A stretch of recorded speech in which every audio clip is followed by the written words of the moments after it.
अस्सलाम वालेकुम my dear students, उम्मीद है आप सब ठीक ठाक होंगे, खैरियत से होंगे। आज हम स्टार्ट करने जा रहे हैं फार्माकोग्नोसी का एक बहुत इंपॉर्टेंट चैप्टर का नाम है एक्सट्रैक्शन। एक्सट्रैक्शन का जो चैप्टर है ये बेसिकली आपके प्रैक्टिकल पॉइंट ऑफ व्यू से इंपॉर्टेंट है, बट अगर आप लास्ट ईयर के फार्मेसी टेक्नीशियन के पास पेपर्स उठा के देखेंगे तो उसमें आपको नज़र आएगा कि एक्सट्रैक्शन के चैप्टर से 2 बार सब्जेक्टिव का क्वेश्चन जो है वो आपसे पूछा जा चुका है।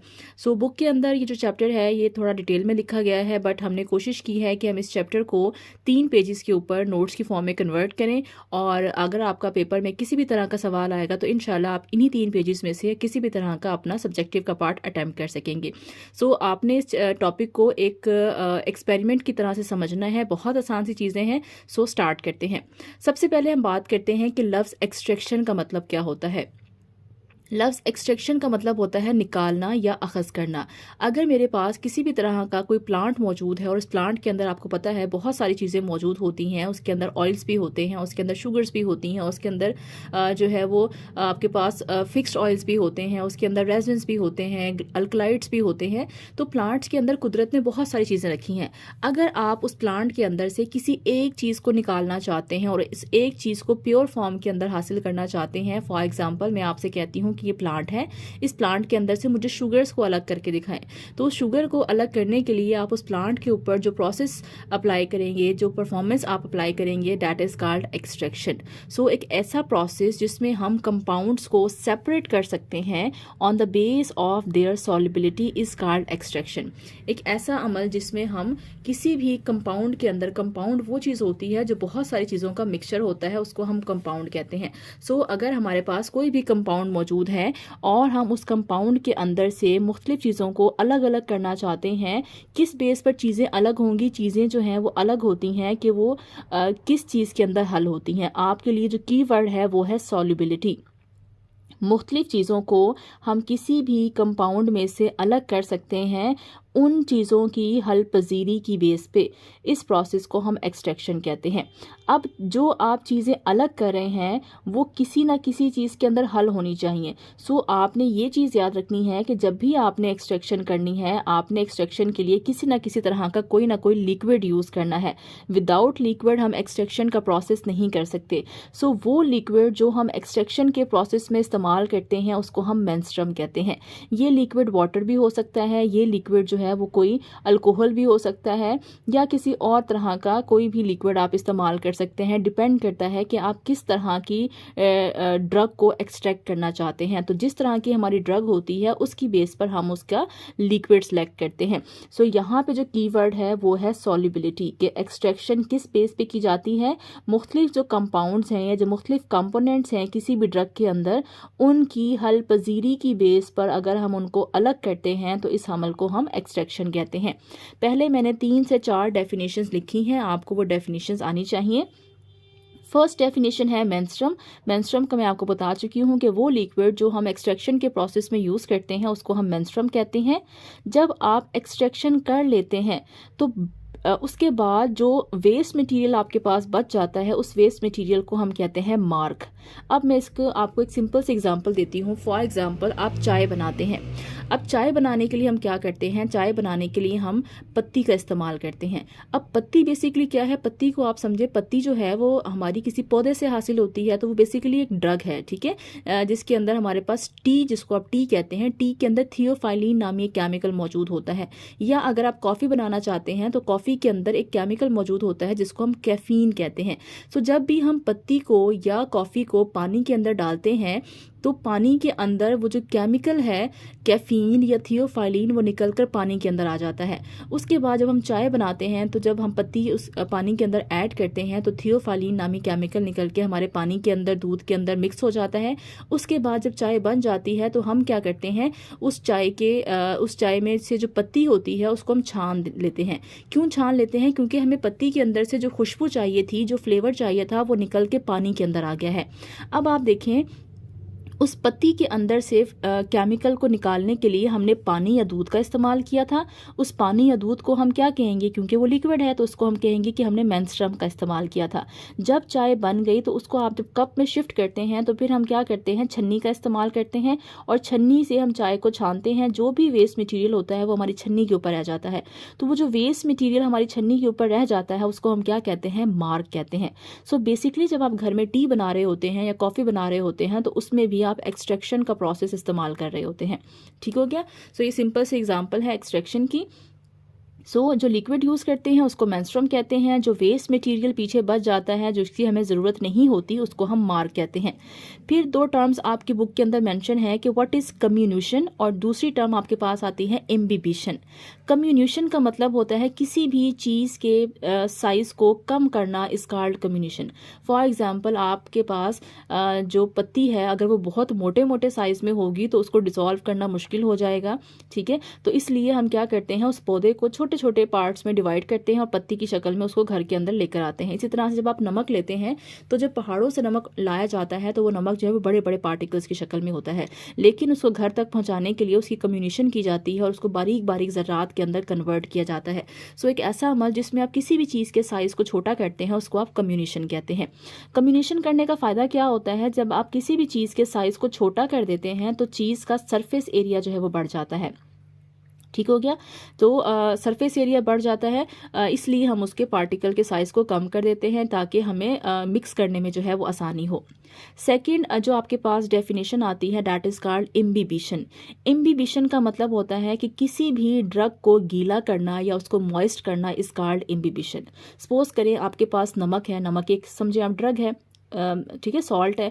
अगर आप नमक के अंदर पानी डालते हैं तो उस अमल को आप क्या कहेंगे, आपने इम्बिबिशन की है। यानी कि आप क्या कर रहे हैं, ड्रग को अगर आप मॉइस्ट कर रहे हैं, गीला कर रहे हैं तो उसको आप इम्बिबिशन कहते हैं।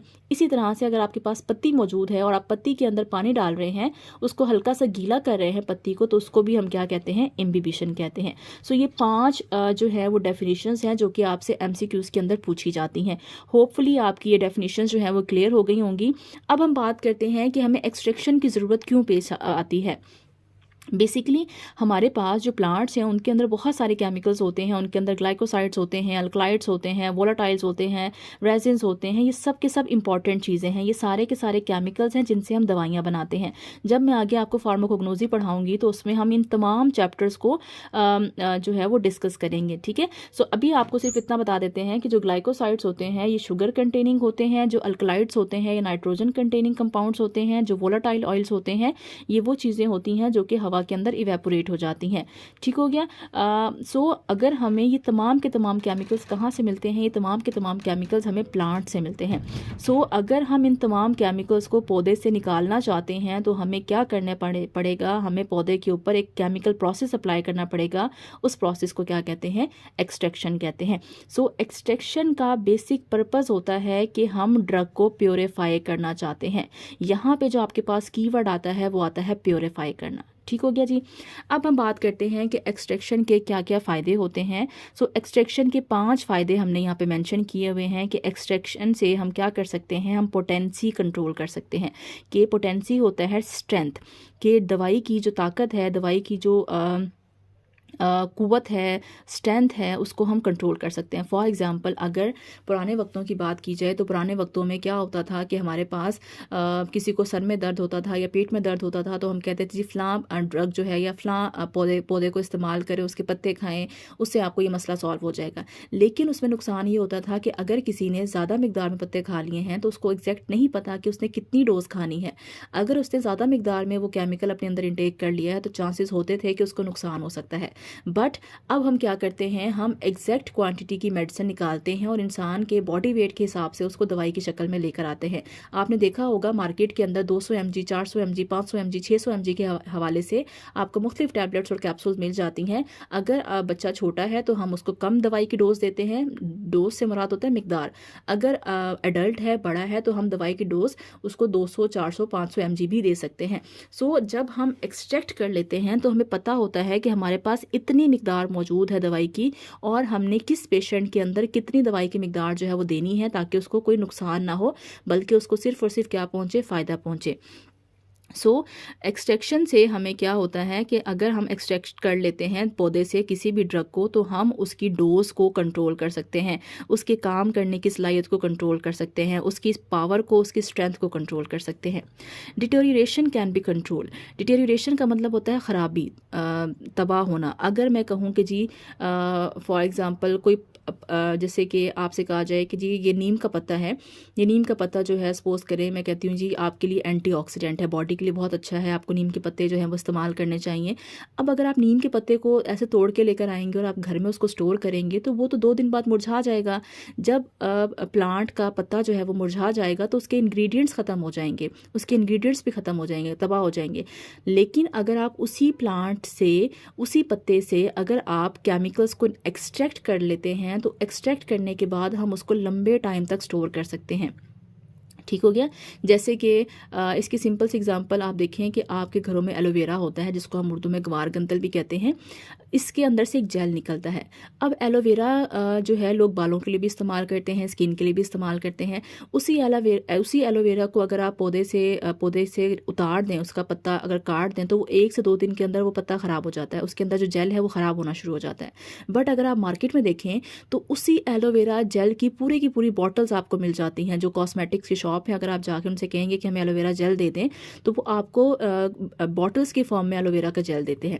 अब वो एलोवेरा जेल जो है वो साल 2-2 साल चल जाता है। उसकी वजह क्या होती है? उसकी वजह ये होती है कि उन्होंने उस पौधे के अंदर से उस एलोवेरा के जेल को एक्सट्रैक्ट किया है, साथ में प्रिजर्वेटिव ऐड किए हैं और उसको इस शक्ल में आप तक लेकर आए हैं कि उसकी लाइफ क्या हो गई है, बढ़ गई है। अगर आप उसको एक्सट्रैक्ट कर लेते हैं सही तरीके से तो फिर हम क्या कर सकते हैं, उसको तबाह होने से बचा सकते हैं। उससे हम डिफरेंट डोजेज फॉर्म बना सकते हैं। जैसे कि पुराने वक्तों में अगर कहा जाता था जी आपने पत्ते खाने हैं, या आपने इस पौधे की जड़ का इस्तेमाल करना है, या आपने इस पौधे की छाल का इस्तेमाल करना है। अब हर बंदे के लिए वो खाना मुनासिब नहीं होता। बच्चे जो है वो कभी पत्ते नहीं खाएंगे या वो छाल को नहीं चबा सकेंगे। ठीक है। जैसे कि ग्लिसराइजा की हम रूट्स इस्तेमाल करते हैं, जड़ इस्तेमाल करते हैं। बच्चों जिनके दांत नहीं आए, वो बच्चे जो नहीं चबाएंगे उनके लिए मसला होगा। हम क्या करते हैं, जब हम उसको एक्सट्रैक्ट कर लेते हैं, उसका लिक्विड या उसमें से मवाद को निकाल लेते हैं, तो फिर हम उस मवाद से टैबलेट्स भी बना सकते हैं, कैप्सूल भी बना सकते हैं, इंजेक्शन भी बना सकते हैं। और हम चाहें तो अगर उस ड्रग का टेस्ट जो है वो ख़राब है, कड़वा है, तो हम उसके ऊपर शुगर कोटिंग कर सकते हैं, हम उसको कैप्सूल्स की शक्ल में रैप कर सकते हैं। उससे क्या फ़ायदा होगा, उससे बच्चे भी खा लेते हैं, उसे बड़े भी खा लेते हैं। या अगर बंदा जो है वो बेहोश है और वो होश में नहीं है तो वो ओरल मेडिसिन नहीं खा सकता, वो पत्ते नहीं खा सकता। हम क्या कर सकते हैं, उसमें से केमिकल को निकाल के इंजेक्शंस की फॉर्म में लेकर आ सकते हैं और फिर उस इंजेक्शन को हम पेशेंट की बॉडी में डाल सकते हैं, हालांकि वो बेहोश है। आप मुख्तलिफ तरह की डोजेज फॉर्म बना सकते हैं और उससे पेशेंट को एंटरटेन कर सकते हैं। फिर आता है प्योरीफाइड ड्रग, जो है उसकी स्टेबिलिटी ज़्यादा होती है देन अनप्योरीफाइड ड्रग। अगर आप पौधे को एज सच इस्तेमाल करेंगे तो उसके अंदर जो ड्रग है वो अनप्योरीफाइड फॉर्म में है, ना खालिस शक्ल में, उसमें जरासीम भी हैं, उसके अंदर और चीज़ें भी मिक्स हुई हुई हैं। बट अगर आप उसी पौधे को एक्सट्रैक्ट कर लेंगे, उसमें से केमिकल को निकाल लेंगे, तो उसकी जो लाइफ टाइम है, उसकी जो स्टेबिलिटी है वो बढ़ जाएगी। अब वो लंबे टाइम तक स्टोर कर सकते हैं। आप देखिए, आप मार्केट से मुख्तलिफ तरह की दवाइयाँ लेकर आते हैं, मुख्तलिफ हर्बल मेडिसिन भी आजकल आपको जो है वो शीशियों के अंदर मिलती हैं, कंटेनर्स के अंदर मिलती हैं। तो उनके अंदर भी पौधे ही इस्तेमाल हो रहे होते हैं, लेकिन उन्होंने उन पौधे के अंदर से जो केमिकल्स होते हैं उनको निकाला होता है, केमिकल प्रोसेस के ज़रिए से एक्सट्रैक्ट किया होता है और फिर आपके पास दवाई की शक्ल में बेचा जाता है। अब उसके ऊपर जो एक्सपायरी डेट होती है वो 2 साल की भी होती है, 3 साल की भी होती है। तो प्रोडक्ट की जो स्टेबिलिटी होती है वो क्या हो जाती है, बढ़ जाती है। इसके बरक्स अगर हम सिंपल पौधा इस्तेमाल करना शुरू कर देंगे तो पौधे की तो लाइफ 1 से 2 दिन होती है। जैसे ही हम पौधे से पत्ते को तोड़ेंगे या जड़ को तोड़ेंगे तो दूसरे तीसरे दिन वो क्या हो जाएगी, ख़राब हो जाएगी। इसके साथ साथ एडवर्स ड्रग रिएक्शंस जो हैं वो कम हो जाते हैं। अगर मुझे पता होगा कि इस पौधे के अंदर ये केमिकल्स मौजूद हैं और फॉर एग्जांपल मेरे पास किसी भी पौधे के पत्ते हैं और उस पत्ते के अंदर ग्लाइकोसाइड्स भी हैं, अल्कलाइड्स भी हैं, वोलाटाइल भी हैं।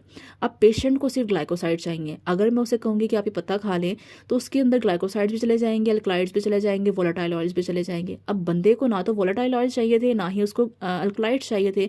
उसकी तो रिक्वायरमेंट थी कि सिर्फ उसको ग्लाइकोसाइड्स चाहिए। जब हम एक्सट्रैक्शन करते हैं तो हम पौधे से अपनी मर्ज़ी की चीज़ निकालते हैं। जब हम उसे अपनी मर्ज़ी की चीज़ निकालते हैं और पेशेंट को देते हैं तो पेशेंट के ऊपर जो नुकसानात हैं बाकी गैर ज़रूरी चीज़ें इस्तेमाल करने से, वो नुकसानात क्या हो जाते हैं, कम हो जाते हैं। सो ये कुछ एडवांटेजेस थे, होपफुली आपको समझ आ गए होंगे। अब हम बात करते हैं थ्योरी ऑफ एक्सट्रैक्शन की, कि जब भी थ्योरी ऑफ एक्सट्रैक्शन से मुराद है कि जब हम एक्सट्रैक्शन करते हैं तो क्या क्या स्टेप्स हमें यूज़ करने पड़ते हैं। सबसे पहले आपने जब भी कोई ड्रग लेनी है, जब भी किसी पौधे से कोई पौधे को आपने लेना है, तो कोशिश करेंगे कि पौधे के साइज़ को हम क्या कर लेंगे, छोटा कर लेंगे, ताकि जब भी आप किसी छोटी चीज़ को, किसी भी चीज़ के साइज़ को छोटा कर लेते हैं तो उसको गीला करना जो है वो हमारे लिए आसान हो जाता है। सबसे पहले तो हम क्या करेंगे, साइज़ रिडक्शन करेंगे। साइज़ रिडक्शन को हम क्या कहते हैं, कम्युनिशन कहते हैं। उसके बाद हम एक प्रॉपर लिक्विड सेलेक्ट करेंगे कि हमने इस ड्रग को किस लिक्विड के अंदर भिगोना है। अगर ड्रग का साइज़ बड़ा होगा तो जाहिर है उसको भिगोने में टाइम लगेगा, वो देर से हमें केमिकल इंग्रेडिएंट मिलेगा। अगर हमने ड्रग के साइज़ को छोटा छोटा किया हुआ होगा तो वो जल्दी से भीग जाएगी। फिर हमने लिक्विड या मेंस्ट्रुम सेलेक्ट करना है। उसके बाद हमने अपनी ड्रग को उस मेंस्ट्रुम के अंदर पेनिट्रेट कर देना है, यानी कि भिगो देना है। और अगर ज़रूरत पड़े, अगर आपकी ड्रग सख्त है और वो हीट को बर्दाश्त कर सकती है, हीट अप्लाई करने से उसको कोई नुकसान नहीं होता, तो हम उसको गर्म भी कर सकते हैं। ठीक हो गया। जैसे कि आप चाय की पत्ती को देखते हैं, तो हम चाहें तो पानी में भी अगर चाय की पत्ती को डालें तो चाय की पत्ती पानी में भी रंग छोड़ देती है, बट हम उसको हीट इसलिए करते हैं क्योंकि जो पत्ती होती है वो हीट को बर्दाश्त कर सकती है, सो हम उसको हीट करते हैं। उसके बाद जब आप हीट कर लेते हैं और आपकी ड्रग जो है वो अच्छे से आपके लिक्विड के अंदर मिक्स हो जाती है, तो फिर हम क्या कर लेते हैं, ड्रग को फिल्टर करते हैं। जैसे कि हम चाय बनाने के बाद चाय को छन्नी से छानते हैं। देन हम क्या करते हैं, मार्क को प्रेस करते हैं इफ़ नीडेड। मार्क से मुराद होती है जो वेस्ट मटेरियल हमारे पास बच गया है, जैसे कि चाय की छन्नी के ऊपर जो चाय की पत्ती बच जाती है, आप चाहें तो उसको प्रेस करके भी उसके अंदर से जो चाय का एक्सट्रैक्ट है उसको निकाल सकते हैं। ठीक हो गया। और आखिर में हम क्या करते हैं, अब क्योंकि जब आपने उसको जो छन्नी के बाद आपके कप के अंदर जो मटीरियल आया है उसको हम कहते हैं एक्सट्रैक्ट। ठीक है। जो आपकी छन्नी के ऊपर मटीरियल है उसको हम क्या कहते हैं, उसको हम कहते हैं मार्क। और जो आपके पास कप में आपकी रिक्वायरमेंट के मुताबिक जो केमिकल आया है उसको हम कहते हैं एक्सट्रैक्ट। अब हम चाहें तो उस एक्सट्रैक्ट में से पानी को रिमूव कर दें और अपनी ड्रग को पाउडर फॉर्म में हम हासिल कर सकते हैं। इस तरह से इसे हम कहते हैं थ्योरी ऑफ एक्सट्रैक्शन। अभी तक हमने जो भी टॉपिक पढ़ा है ये सारा का सारा आपके MCQ पॉइंट ऑफ व्यू से बहुत इंपॉर्टेंट है। ये आपकी बेसिक जो है वो नॉलेज है, या आपका बेसिक कॉन्सेप्ट्स हैं जो आपको पता होने चाहिए कि एक्सट्रैक्शन कैसे की जाती है। अब हम बात कर लेते हैं एक्सट्रैक्शन की टेक्निक्स के बारे में। कोशिश करेंगे कि इस चैप्टर को एक ही वीडियो के अंदर ख़त्म करें ताकि आपके लिए आसानी हो। ये जो सवाल है ये बहुत इंपॉर्टेंट क्वेश्चन है और ये पिछले 2 साल पेपर में ये रिवाइज़ हो चुका है। एक्सट्रैक्शन कितने तरीक़ों से की जाती है। एक्सट्रैक्शन करने के बहुत सारे तरीके होते हैं, जिसमें से 6 तरीके आपके बुक के अंदर डिस्कस किए गए हैं। एक को आप कहते हैं इन्फ्यूजन, सेकेंड को आप कहते हैं डिकॉक्शन, थर्ड को आप कहते हैं मैसीरेशन, फोर्थ को आप कहते हैं परकुलेशन, फिफ्थ को आप कहते हैं डाइजेशन, 6 को आप कहते हैं कॉन्टिन्यूस हॉट एक्सट्रैक्शन। आप चाहें तो तरतीब आगे पीछे भी कर सकते हैं, उसमें कोई मसला नहीं है। अब ये टेक्निक्स जो हैं ये बहुत आसान सी टेक्निक है। आपने इसको अपनी डेली लाइफ के साथ कंसर्न करना है तो आपके लिए इसमें कोई मुश्किल नहीं रहेगी। साथ साथ मैंने डायग्राम्स भी ड्रॉ की हैं। सबसे पहले बात करते हैं कि इन्फ्यूजन क्या होता है। इन्फ्यूजन एक ऐसा मेथड है जिसमें हम एक बीकर के अंदर अपनी ड्रग को छोटे छोटे पार्टिकल्स में करके डाल देते हैं और दूसरे बीकर के अंदर हम पानी को या हमारा जो भी मेंस्ट्रुम है, जो भी लिक्विड है, उसको गर्म करते हैं। और गर्म मेंस्ट्रुम को अगर हम ड्रग के ऊपर उंडेल रहे हैं, पोर कर रहे हैं, तो इस अमल को हम कहते हैं इन्फ्यूजन। बहुत सिंपल सी बात है। In this method hot menstruum is pour on the crude drug for the certain period of time. हम क्या करते हैं, ड्रग लेते हैं, उसके ऊपर गर्म मेंस्ट्रुम को उंडेल देते हैं और मेंस्ट्रुम डालने के बाद हम ड्रग को ढक के रख देते हैं और इसको कुछ दिनों के लिए छोड़ देते हैं। फिर क्या होता है जी, ड्रग जो है वो आहिस्ता आहिस्ता मेंस्ट्रुम के अंदर भीगती जाती है, ड्रग जो है सॉफ्ट हो जाती है और ड्रग के अंदर या जो हमारे पास क्रूड ड्रग से मुराद होती है नाखालिस फॉर्म। ठीक है। क्रूड ड्रग का मतलब होता है नाखालिस शक्ल, यानी पौधे के सपोज करें आपने पत्ते ले लिए हैं या आपने पौधे की जड़ ले ली है, उसको हम क्रूड ड्रग कहते हैं। सही हो गया। आपने गर्म लिक्विड उसके ऊपर डाल दिया है और आपने उसको ढक के कुछ दिनों के लिए छोड़ दिया है। उसके बाद आप क्या करेंगे, जब आप ढक्कन खोलेंगे तो आप देखेंगे जी आपके जो ड्रग है वो निकल के पानी के अंदर या आपके लिक्विड के अंदर मिक्स हो जाएगी। फिर हम क्या करेंगे कि जब अपनी ड्रग को छान लेंगे, फिल्टर पेपर रखेंगे और इस बीकर को, पानी को फिल्टर पेपर के ऊपर से गुजारेंगे और हमारे नेक्स्ट बीकर के अंदर साफ़ सुथरा हमारे पास केमिकल हासिल हो जाएगा। इस प्रोसेस को हम कहते हैं इन्फ्यूजन। इसको अगर हम सिंपल समझें तो आप इसको ऐसे समझें कि आप क्या करते हैं जी, जैसे हम चावल भिगोते हैं तो हमारे पास जो चावल है, आप समझे चावल के अंदर क्या होती है, ड्रग के तौर पर चावल के अंदर स्टार्च होती है। वो जो वाइट पानी निकलता है चावल के अंदर से, वो बेसिकली स्टार्च होता है। स्टार्च एक शुगर है या वो कार्बोहाइड्रेट है। तो हम क्या करते हैं, चावल लेते हैं और उसके ऊपर पानी डाल देते हैं। बस फ़र्क ये है कि वो पानी हम नॉर्मल डालते हैं, बट अगर आप उसके अंदर गर्म पानी डालेंगे और आप उस चावल को भिगोने के लिए छोड़ देंगे कुछ घंटों के लिए, कुछ दिनों के लिए, तो क्या होगा कि आपके जो चावल के इंग्रेडिएंट्स हैं वो निकल कर आपके पानी के अंदर आना शुरू हो जाएंगे। तो इस अमल को हम क्या कहते हैं, इस अमल को हम कहते हैं इन्फ्यूजन। फिर आता है सेकंड प्रोसेस जिसको आप कहते हैं डिकॉक्शन। डिकॉक्शन क्या प्रोसेस है, एक ऐसा अमल जिसमें हम जो हमारी नाखालिस ड्रग है उसको और मेंस्ट्रुम को इकट्ठा एक ही बीकर में डालते हैं और उनको हीट कर देते हैं। तो अगर आप ड्रग को और लिक्विड को इकट्ठा मिला के बॉईल कर रहे हैं तो इस अमल को हम क्या कहते हैं, इस अमल को हम डिकॉक्शन कहते हैं। सिंपल सी बात है। यानी कि इसको ऐसे समझे कि आप चाय बना रहे हैं, आपने क्या किया, पत्ती भी डाल दी और आपने पानी भी डाल दिया। या आप कहवा बना रहे हैं, पत्ती भी डाल दी, आपने पानी भी डाल दिया और आप उसको हीट कर रहे हैं। तो आप जब चाय बनाते हैं सिंपल घर में तो उसको आप डिकॉक्शन कहते हैं। तो आप डिकॉक्शन का प्रोसेस कर रहे होते हैं, ठीक है। फिर हम क्या करते हैं कि जब हमारी चाय बन जाती है तो हम इसको छान लेते हैं। जो मार्क होता है वो हमारा फिल्टर पेपर के ऊपर आ जाता है, छन्नी के ऊपर आ जाता है, और हमारा जो कप होता है, जो हमारा नेक्स्ट कंटेनर होता है, उसके अंदर हमारे पास फिल्टर हासिल हो जाता है जिसको हम एक्सट्रैक्ट कहते हैं। तीसरी स्टेप हमारे पास आता है मैसीरेशन। इसे आप ऐसे समझें कि आप चाय बना रहे हैं लेकिन आप टी बैग का इस्तेमाल कर रहे हैं। अब टी बैग में क्या होता है कि हमारे पास जो टी बैग है उसके अंदर हमारे पास एक बारीक सा कपड़ा होता है, ठीक है, पोरस क्लोथ होता है, और उसके अंदर हमने ड्रग रखी होती है। आप टी बैग को कभी देखें तो वो कपड़ा होता है जिसके अंदर हल्के हल्के से पोर्स होते हैं, और उसके अंदर हमने चाय की पत्ती रखी होती है। जो चाय की पत्ती है वो बेसिकली ड्रग है और जो पोरस क्लोथ है वो टी बैग का कवर है। सही हो गया। अब हम क्या करते हैं, हम उस टी बैग को लेते हैं और अपने कप के अंदर हम उसको क्या करते हैं, हिलाते हैं, पोर करते हैं, छोड़ देते हैं। तो उससे क्या होता है कि जो हमारी ड्रग के केमिकल्स होते हैं वो निकल के कहाँ आना शुरू हो जाते हैं, हमारे पानी के अंदर आना शुरू हो जाते हैं। सो इस तरह से अगर आप चाय बनाते हैं तो उसको हम मैसीरेशन कहते हैं। तो आपने रूटीन में याद रखना है कि जब आप चावल भिगोते हैं तो उसको इन्फ्यूजन कहते हैं। जब आप चूल्हे के ऊपर चाय बना रहे होते हैं खुली पत्ती का इस्तेमाल करके तो उसको आप डिकॉक्शन कहते हैं। और जब आप टी बैग का इस्तेमाल करके अपने लिए कहवा बना रहे होते हैं, चाय बना रहे होते हैं, तो उसको हम मैसीरेशन कहते हैं। अब करना क्या है कि इस मेथड में ड्रग को पाउडर फॉर्म में होता है। आप गौर करें तो पत्ती जो होती है वो ज़्यादा बारीक फॉर्म में होती है। जब हमारे पास टी बैग की बारी आती है उसको हम कवर करते हैं पोरस क्लोथ में, ये हमने कवर किया हुआ है, ये ड्रग है, और उसको हम डिप कर देते हैं मेंस्ट्रुम में। और कितने दिन के लिए छोड़ देते हैं, 2 से 14 दिन के लिए हम उसको छोड़ देते हैं। और उसके बाद जब हम इसको खोलते हैं तो हम देखते हैं कि इस ड्रग के अंदर से जितने भी केमिकल्स होते हैं वो निकल के हमारे पास कंटेनर में आ जाते हैं। फिर हमारे पास फोर्थ प्रोसेस आता है। फोर्थ प्रोसेस को हम कहते हैं डाइजेशन। डाइजेशन और मैसीरेशन ऑलमोस्ट सेम है। फ़र्क सिर्फ ये है कि इसमें हम क्या कर रहे थे, इसमें हमने मेंस्ट्रुम लिक्विड लिया था और हमने ड्रग को इस तरह से पैक करके इसके अंदर छोड़ दिया था, लेकिन हमने हीट नहीं किया था। अगर हम नीचे हीट लगा दें, चूल्हा जला दें, हल्का सा जेंटल हीट कर दें, तो जब आपने इसको हीट करना शुरू कर दिया तो इसको हम क्या कहेंगे, डाइजेशन कहेंगे। यानी कि कुछ लोग ऐसे भी होते हैं जो कहते हैं जी हमें टी बैग वाली चाय ही पीनी है लेकिन हमें चूल्हे पे पकी भी होनी चाहिए। सो अगर आप टी बैग वाली चाय बना रहे हैं और कप में बना रहे हैं तो उसको आप मैसीरेशन कहेंगे। अगर आप टी बैग वाली चाय बना रहे हैं और साथ में आप उसको चूल्हे पे इस्तेमाल कर रहे हैं, चूल्हा यूज़ कर रहे हैं उसके लिए, तो उसको हम क्या कहेंगे, डाइजेशन कहेंगे। आई होप ये बहुत सिंपल हो गया होगा आपके लिए। So maceration in the presence of gentle heat is called digestion. ठीक हो गया। चावल का भिगोना इन्फ्यूजन, सिंपल टी बनाना चूल्हे के ऊपर डिकॉक्शन, टी बैग की चाय अगर आप कप में बना रहे हैं मैसीरेशन, टी बैग वाली चाय अगर आप बना रहे हैं चूल्हे के ऊपर तो उसको आप डाइजेशन कहते हैं। ठीक है। इसी तरह के जो प्रोसेस होते हैं ये हम मुख्तलिफ तरह की अपने लेबॉर्ट्रीज़ के अंदर इस्तेमाल करते हैं। सो ये हमारे ऊपर डिपेंड करता है कि हम किस तरह का मेथड यूज करना चाहते हैं। आप चाहें तो एक्सट्रैक्शन, ड्रग की एक्सट्रैक्शन डिकॉक्शन से भी कर सकते हैं, मैसीरेशन से भी कर सकते हैं, डाइजेशन से भी कर सकते हैं। अब आप गौर करें, 2 मेथड ऐसे हैं जिसके अंदर हीट का इस्तेमाल हो रहा है, 2 मेथड ऐसे हैं जिसके अंदर हीट का इस्तेमाल नहीं हो रहा। सो हमने कौन सा मेथड चूज़ करना है ये डिपेंड करता है हमारी ड्रग के ऊपर। अगर हमारी ड्रग हीट को बर्दाश्त कर सकती है तो हम डिकॉक्शन के ज़रिए से भी उसको अलग कर सकते हैं, हम डाइजेशन के ज़रिए से भी उसको एक्सट्रैक्ट कर सकते हैं। अगर हमारी ड्रग सेंसिटिव है और वो हीट बर्दाश्त नहीं कर सकती तो फिर ये दोनों प्रोसेस हम यूज़ नहीं कर सकते। या तो हमें मैसीरेशन के ज़रिए से एक्सट्रैक्ट करना पड़ेगा या हमें इन्फ्यूजन के ज़रिए से एक्सट्रैक्शन का प्रोसेस करना पड़ेगा। सेकेंड लास्ट जो हमारे पास आता है method, that is called percolation.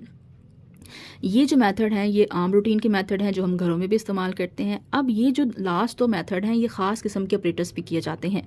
Percolation के मेथड को करने के लिए हमें कॉलम शेप ऑपरेटर्स चाहिए होता है जिसको हम परकुलेटर कहते हैं। ये परकुलेटर ओपन भी होता है और ये परकुलेटर क्लोज भी होता है। ठीक है, आगे मैं आपको इसकी डायग्राम भी दिखाऊंगी। जो ओपन है इसको हम यूज़ करते हैं नॉन वोलाटाइल लिक्विड्स के लिए। ऐसे लिक्विड जो हवा में बुखारात बन के नहीं उड़ते उनको हम नॉन वोलाटाइल कहते हैं। सो अगर वो नहीं उड़ते तो हम उनका ढक्कन जो इस ऑपरेटर्स का ढक्कन है वो खुला हुआ इस्तेमाल कर सकते हैं। इसको हम ओपन परकुलेटर कहते हैं। अगर हमारे पास ऐसा लिक्विड मौजूद है जो कि इवेपोरेट हो जाता है, हवा में शामिल हो जाता है, बुखारात बन जाता है, तो हमें जो परकुलेटर है उसको कवर करके इस्तेमाल करना पड़ता है, उसको हम क्लोज परकुलेटर कहते हैं। यहाँ पे आपको मैंने परकुलेटर की डायग्राम दिखाई है कि परकुलेटर को अगर हम गौर से देखें तो ये एक कॉलम शेप जो है वो एरिया होता है जिसके नीचे यहाँ पे हमारे पास टैप या टूटी लगी हुई होती है, जिसको हम जैसे कूलर की टूटी होती है, वाटर कूलर, उसको हम बंद भी कर सकते हैं, खोल भी सकते हैं। सेम यहाँ पे हमारे पास इस तरह से टैप लगी हुई होती है। नीचे हमारे पास एक कंटेनर होता है जिसके अंदर हमने अपना एक्सट्रैक्ट या अपना मवाद या अपना रिक्वायर्ड प्रोडक्ट कलेक्ट करना होता है। अब जो सबसे इंपॉर्टेंट चीज़ है वो ये है कि हमने इसको फिल कैसे करना है। ये जो परकुलेटर है इसको सबसे पहले फिल करने के लिए आपने तरतीब याद रखनी है कि परकुलेटर को फिल कैसे करते हैं। सबसे नीचे आप जो कॉटन होती है, रुई होती है, उसको फिक्स कर देते हैं, अच्छे से दबा देते हैं। बिल्कुल ये आपके जो टैप है इसके ऊपर अच्छे से कॉटन को प्रेस कर देते हैं।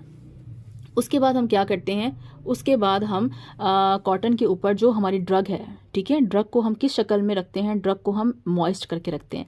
फॉर एग्जांपल आप पत्ती यूज़ कर रहे हैं या आप कोई भी ड्रग यूज़ कर रहे हैं, हमने ड्रग को पहले साइज़ छोटा करना है और उसको हल्का सा गीला करके अच्छे से हमने दबा देना है अपने इस कंटेनर के अंदर।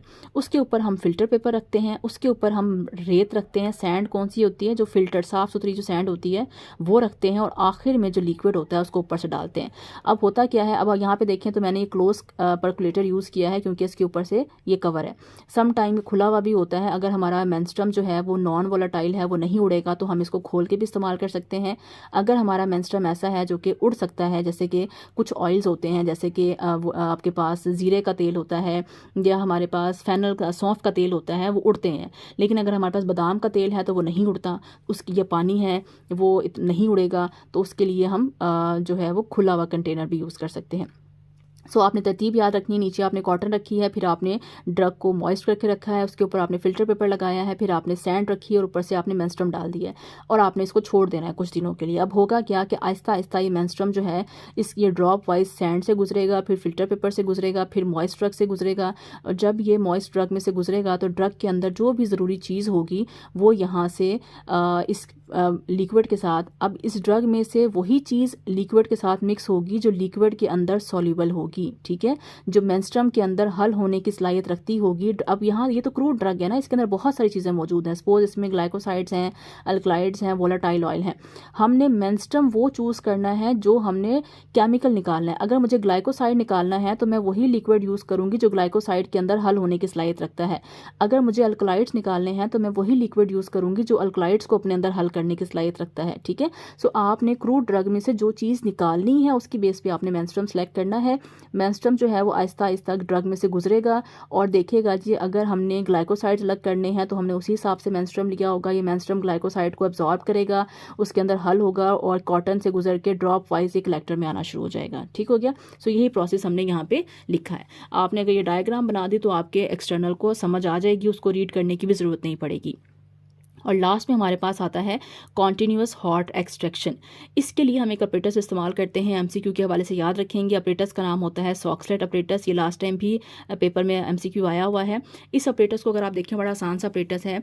इसमें होता क्या है कि नीचे हमारे पास एक हीटर लगा हुआ होता है, इलेक्ट्रिक हीटर होता है जिससे हीट प्रोड्यूस होती है। उसके ऊपर हमारे पास एक कॉनिकल फ्लास्क होती है राउंड शेप, जिसके अंदर हमने लिक्विड भरा हुआ होता है, ठीक है। ये फ्लास्क होती है। उसके ऊपर हमारे पास एक चैम्बर होता है जिसके अंदर हमने जो भी ड्रग, क्रूड ड्रग है जिसमें से हमने चीज़ों को एक्सट्रैक्ट करना है, वो हमने यहाँ पे रखी होती है। पत्ते भी हो सकते हैं, ये कोई जड़ भी हो सकती है, पौधे की तना भी हो सकता है, कुछ भी जो भी ड्रग है उसको छोटा छोटा करके हमने इसके अंदर डाल देते हैं। उसके ऊपर एक कंडेंसर लगा होता है और उसके ऊपर से कूलिंग वाटर होता है। यहाँ पे पाइप लगाते हैं और पानी की सप्लाई यहाँ दी जाती है, ठीक है। पानी हमने यहाँ भी भरा हुआ है। जब हम पानी यहाँ भरते हैं तो पानी पीछे से पाइप के जरिए से भी यहाँ पे आ जाता है। तो अगर आप यहाँ से नहीं भरना चाहते तो हम यहाँ से पानी भर के रख देते हैं। अब होता क्या है, जैसे ही हम इलेक्ट्रिसिटी अप्लाई करते हैं तो ये हीटर गर्म होता है, यहाँ से जो पानी है ये बुखारात बन के उड़ता है। जब ये बुखारात बन के उड़ता है तो यहाँ से ये पानी बैक साइड से बुखारात बन के जब ये उड़ता है तो बैक साइड पे पाइप लगा होता है, वहाँ से ये पानी जो है वो कंडेंसर में जाता है। कंडेंसर का मतलब ये होता है कि वो कंडेंसर एक ऐसी चीज़ होती है जो कि बुखारात को वापस लिक्विड के अंदर कन्वर्ट करती है। पहले ये पानी ठंडा था, जब ये गर्म हुआ तो ये बुखारात बन के ऊपर उठा, ये कंडेंसर के पास गया। कंडेंसर क्या करेगा, इसको दोबारा से बुखारात को या स्टीम को वापस से गर्म ड्रॉपलेट्स के अंदर, पानी के कतरों के अंदर कन्वर्ट करेगा। ये कतरे जो हैं वो ड्रॉप वाइज इस ड्रग के ऊपर पड़ेंगे। ये ड्रग क्या होगी, यहाँ से गीली होना शुरू हो जाएगी।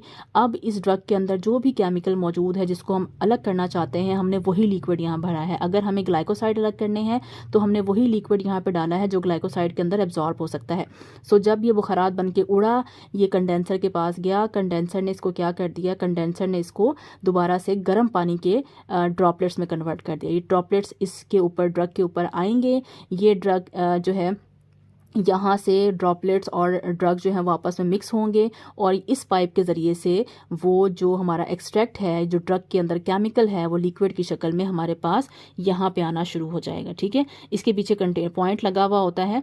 सो ये यहाँ से पानी गर्म होकर ऊपर उठता जाता है और जो एक्सट्रैक्ट होता है वो वापस यहाँ से आके यहाँ पे जमा होना शुरू हो जाता है। फिर हम जो भी लिक्विड होगा वो यहाँ पे जाके जमा होना शुरू हो जाएगा, ड्रग भी यहाँ आ जाएगी। अब जब हीट अप्लाई होगी तो ड्रग यहीं पर रहेगी, पानी ऊपर उठेगा, पानी ऊपर उठेगा, दोबारा कंडेंसर में जाएगा। कंडेंसर क्या करेगा, उसको दोबारा से गर्म लिक्विड में कन्वर्ट करेगा। लिक्विड दोबारा से ड्रग के ऊपर आएगा और ये मज़ीद केमिकल निकल के इसके ज़रिए से यहाँ पे आ जाएगा। अब केमिकल यहाँ पे सेव हो जाएगा, फिर जो पानी बचा हुआ है वो दोबारा से ऊपर उठेगा और ये प्रोसेस जो है वो चलता रहेगा। सो इसमें क्या करते हैं, ड्रग को इनक्लोज किया जाता है एक चैम्बर के अंदर और मेंस्ट्रुम को लोअर फ्लास्क में रखा जाता है। कंडेंसर जो है वो अपर पोर्शन में लगा हुआ होता है। जब हम हीट अप्लाई करते हैं तो मेंस्ट्रुम किस में कन्वर्ट हो जाता है, मेंस्ट्रुम कन्वर्ट हो जाता है वेपर्स के अंदर। ये वेपर्स जो हैं वो कंडेंस होते हैं किसके ज़रिए से, कंडेंसर के ज़रिए से। कंडेंस होने का मतलब होता है गर्म पानी के अंदर या गर्म वाटर ड्रॉपलेट के अंदर कन्वर्ट होते हैं। जब वाटर ड्रॉपलेट्स में कन्वर्ट होता है तो ड्रॉप्स ऑफ मेंस्ट्रुम जो है वो आके ड्रग के ऊपर गिरते हैं और प्योरीफाई एक्सट्रैक्ट जो है वो हमें हासिल हो जाता है। कहाँ से, कलेक्शन पॉइंट से।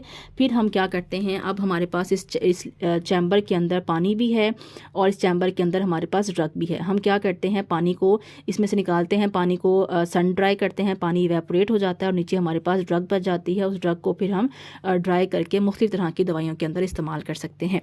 सो ये थे जी आपके पास एक्सट्रैक्शन की टेक्निक। आप कोशिश करिएगा कि इसकी डायग्राम्स भी आप ड्रॉ करें और साथ साथ जो मैंने लिखा है, आप अगर इतना भी लिख देते हैं तो भी आपका एक्सट्रैक्शन का पूरा सवाल जो है वो अटैम्प्ट हो जाता है। सबसे इम्पॉर्टेंट सवाल ये था। अब बात करते हैं कि अगर हमारे पास सवाल आ जाए कि right a note on infusion, तो हमने तो बस इन्फ्यूजन की डेफिनेशन पढ़ी हुई है। या हमारे पास सवाल आ जाए right a note on percolation, तो हमने तो बस परकुलेशन की डेफिनेशन पढ़ी हुई है। इसी तरह से हमने सिर्फ डिकॉक्शन की डेफिनेशन पढ़ी हुई है। या हमारे पास सवाल आ जाए right a note on digestion, तो हमने तो बस डाइजेशन की एग्जाम्पल पढ़ी हुई है या डेफिनेशन पढ़ी हुई है। सो हमने उसको कैसे पेपर में अटैम्प्ट करना है। आप क्या करेंगे, आपके पास कोई भी सवाल आ जाए, सपोज आपके पास सवाल आ गया है write a detail note on infusion, या आपके पास सवाल आ गया है write a detail note on continuous hot extraction, या आपके पास सवाल आ गया है write a detail note on digestion. आप क्या करेंगे, सबसे पहले आप डिफाइन करेंगे एक्सट्रैक्शन को। मैं ऑलरेडी डिफाइन कर चुकी हूँ, वहाँ से एक्सट्रैक्शन की डेफिनेशन उठाएंगे, मेंस्ट्रुम की डेफिनेशन उठाएंगे, वो लिख देंगे, मार्क की डेफिनेशन उठाएंगे, वो लिख देंगे। उसके बाद आप लिखेंगे अपरेटस रिक्वायर्ड, कि हमने इस प्रैक्टिकल को परफॉर्म करने के लिए कौन सा अपरेटस यूज़ करना है। जैसे कि यहाँ पे आपको लिखा हुआ है अपरेटस में आप लिख देंगे हीटर चाहिए, कॉनिकल फ्लास्क चाहिए, हमें कंडेंसर चाहिए, पाइप्स चाहिए, इसमें हम लिख देंगे कलेक्टर चाहिए, कॉटन चाहिए, कॉनिकल कॉलम चाहिए, ठीक है, हमें सैंड चाहिए, फिल्टर पेपर चाहिए, मेंस्ट्रुम चाहिए। इसी तरह से हम इन्फ्यूजन में लिख देंगे हमें बीकर चाहिए, मेंस्ट्रुम चाहिए, हीट चाहिए। तो जो भी ऑपरेटर्स आप डायग्राम अगर आपने पढ़ी हुई होगी आपको पता होगा, उसमें से 3 से 4, अगर आप 3 भी लिख देंगे तो भी बहुत है, ऑपरेटर्स के नाम लिख देंगे। देन आपके पास जो भी मेथड आया है, फॉर एग्जांपल इन्फ्यूजन आया है तो इन्फ्यूजन की डेफिनेशन लिख देंगे बस। अगर डिकॉक्शन आया है डिकॉक्शन की डेफिनेशन लिख देंगे बस।